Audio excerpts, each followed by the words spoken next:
हवा के रुख पे चलता है चिरागे आरज़ू अब तक, दिले बर्बाद में अब भी किसी की याद बाकी है।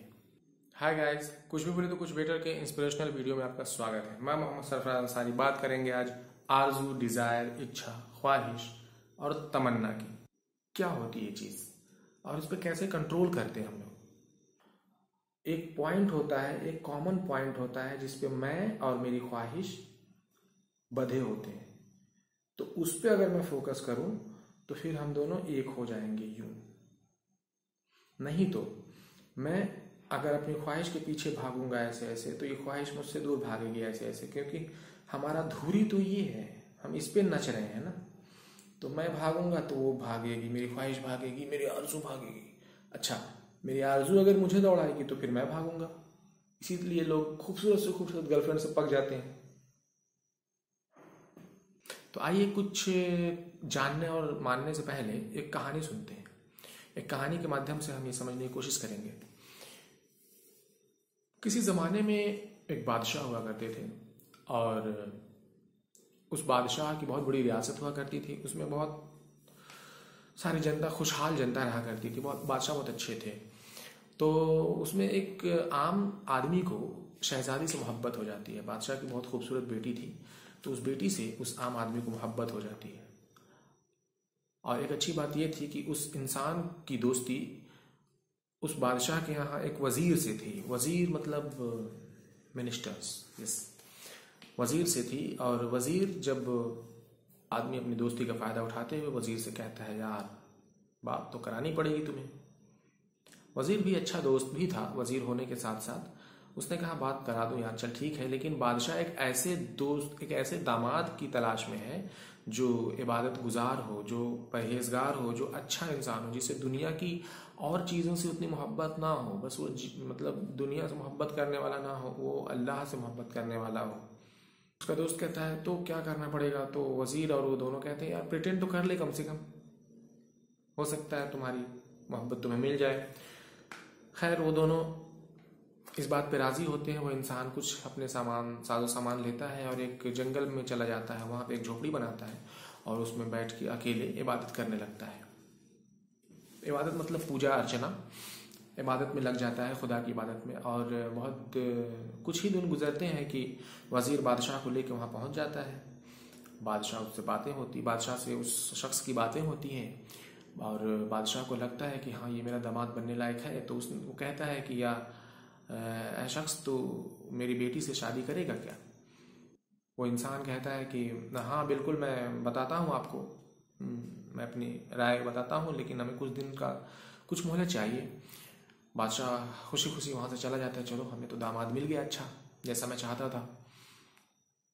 जैसे ही बादशाह उस झोपड़ी से बाहर जाता है, वो पतली गली निकल लेता है, थोड़ा सा सामान था उसका लेके, और दूर जंगल में, घने जंगल में चला जाता है और वहाँ छोटा सा एक झोपड़ी खुद बनाता है उसी तरह, और वहाँ पे लग जाता है अपनी इबादत और इबादत रियाजत में। कुछ दिन बाद वजीर का वहाँ से गुजर होता है। खैर, खोज लेता है, वजीर का ही तो दोस्त था। कहता है, यार तुम अजीब हो यार, मतलब तुम्हारी मोहब्बत तुम्हें मिल रही थी और तुम वहाँ से यूं ही चले आए, बताया तक नहीं। वो शख्स कहता है, यार मेरी मोहब्बत, मेरी इच्छा थी, मेरी ख्वाहिश थी, वो मुझे मिल रही थी। एक बादशाह महल से निकल के मेरी झोपड़ी में आया, मुझे मेरी इच्छा देने, जो मैं चाहता था वो मुझे सौंपने। एक बादशाह, वक्त का बादशाह, महलों से निकल के मेरी झोपड़ी तक आ जाता है। क्यों? क्योंकि मैं सही जगह पे फोकस था, मेरा फोकस बिंदु सही जगह पे था। तो अपने फोकस बिंदु को मैं सही जगह पे और सही जगह पे करने के लिए यहाँ पे आ गया हूँ कि जब एक बादशाह मेरी ख्वाहिश को खुद लेके मेरे पास, मेरी झोपड़ी में आ सकता है, तो जिसकी मैं इबादत कर रहा हूँ वो मेरे दिल में क्यों नहीं आ सकता? खैर, ये अपनी बातें हैं। इस कहानी से हमने क्या सीखा?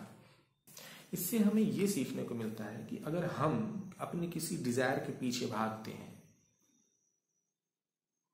तो हम गलती करते हैं।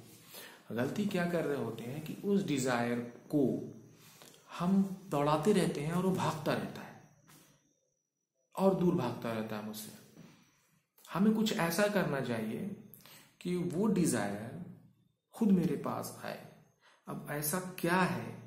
तो एक कॉमन चीज होती है, जो चीज हमें चाह रही होती है उस डिजायर में और मुझ में एक लीनियर वे नहीं है, एक लीनियर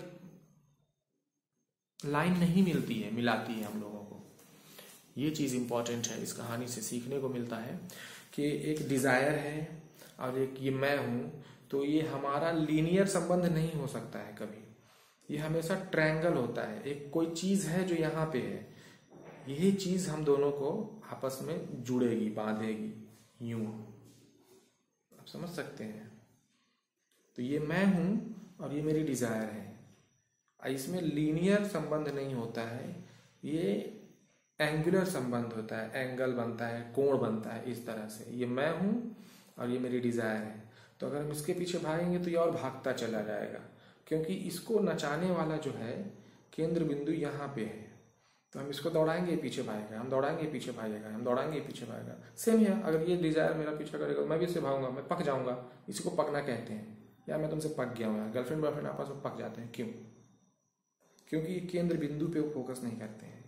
ये केंद्र बिंदु क्या है? काबिलियत, काबिल बनो। कोई तो ऐसा चीज है जो इसका और इसका कॉमन है, तो उस पर फोकस करोगे ना तो तुम करीब आ जाओगे, ये करीब आ जाओगे, फिर तुम मिल जाओगे और एक हो जाओगे। खैर, बने रहिए हमारे साथ, इसी तरह के कुछ वीडियोस हम आपको समझाने की कोशिश करेंगे और अच्छा तरीका लाएंगे समझाने के लिए हम, और सॉफ्टवेयर्स पे काम करेंगे। लेकिन उससे पहले हमें ये इत्मीनान हो जाए कि हमारे वीडियोस को कोई देख भी रहा है, कोई पसंद भी कर रहा है। अगर आप लोग पसंद करेंगे, लाइक करेंगे, तो इस तरह के थॉट्स को मैं अच्छे से समझा पाने की कोशिश करूंगा। तब तक के लिए बने रहिए हमारे साथ। Love you.